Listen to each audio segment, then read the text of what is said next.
She was supposed to walk down the aisle in 48 hours. Instead, her family was filing a missing persons report. Clara Whitmore, 27 years old, beloved schoolteacher and bride-to-be, vanished without a trace from her quiet Vermont neighborhood. Her disappearance would become one of the most haunting, unsolved mysteries the town had ever seen. At first, everyone believed her fiancé, Evan Miles, was broken by grief. He appeared on television, pleading for Clara's safe return. He wept at candlelight vigils. He helped organize search teams. But behind those sorrowful eyes, investigators sensed something different, a calm too calculated, a grief too perfect.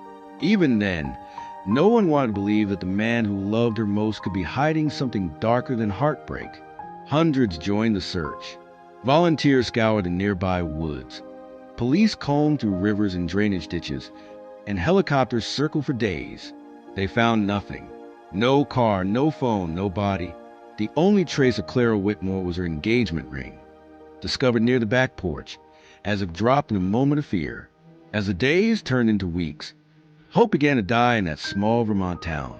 Detectives questioned everyone, friends, colleagues, even distant relatives. Every clue pointed nowhere except one. Evan Miles' alibi seemed airtight. He had receipts from a hardware store that night, but the phone records told another story. His call to Clara didn't ping the tower near his home. It came from a location several miles away, close to Clara's house. The inconsistency was small, but it whispered suspicion. And in true crime, whispers are where the truth often hides. By autumn, the search ended. The vigils grew smaller. Reporters stopped calling. The town moved on, at least they tried to.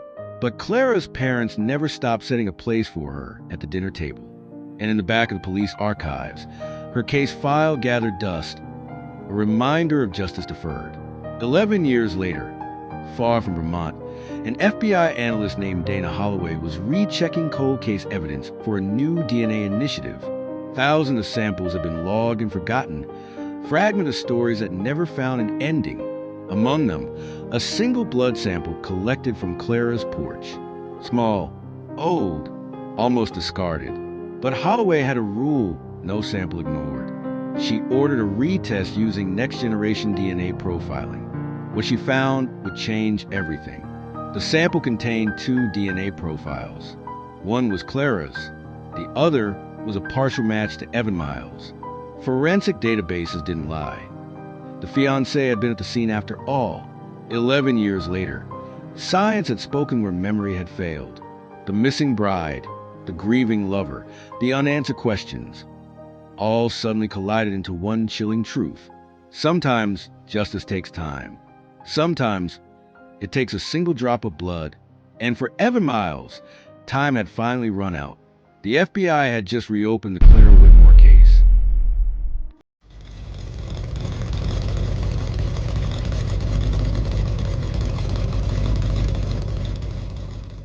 Every investigation begins with a single clue, but sometimes the truth hides not in what's missing, but in what keeps repeating. When the FBI revisited the cold case that shook an entire county, they found a pattern so subtle it had lived in plain sight for 20 years. After the DNA match from episode 1 pointed to a long-forgotten suspect, agents combed through old case files. Murders marked as isolated, domestic, random. But dates, routes, and methods began to align. Each victim disappeared within a 50-mile radius. Each body found within walking distance of a power substation. Coincidence or choreography? A data analyst named Jordan Hale noticed what no one else had. The killer returned every 7 years, always in the same month, always under a full moon. Police dismissed it as pattern seeking. But when Jordan overlaid the lunar calendar with the crime dates, the fit was perfect. Agents retraced forgotten witness statements. A truck driver remembered a strange radio frequency, a low hum interrupting his CB radio near every abduction site. The frequency matched a decommissioned emergency channel, used only by state utility crews. The killer, it seemed, had once wore a uniform. Inside the task force, suspicion grew. One of their own had connections to the utility company.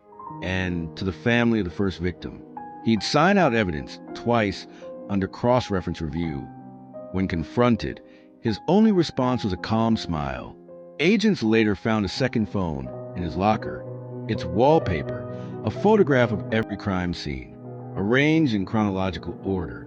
Forensic techs reconstructed the killer's timeline using cell tower data, drone mapping, and that haunting radio signal. Every transmission triangulated back to one location, an abandoned control station on Route 17. Inside, blueprints, newspaper clippings, and a single glass case holding police badges. Each belonged to a different department, each stolen from evidence rooms across 3 states. But what chilled agents most wasn't what they found. It was what was missing.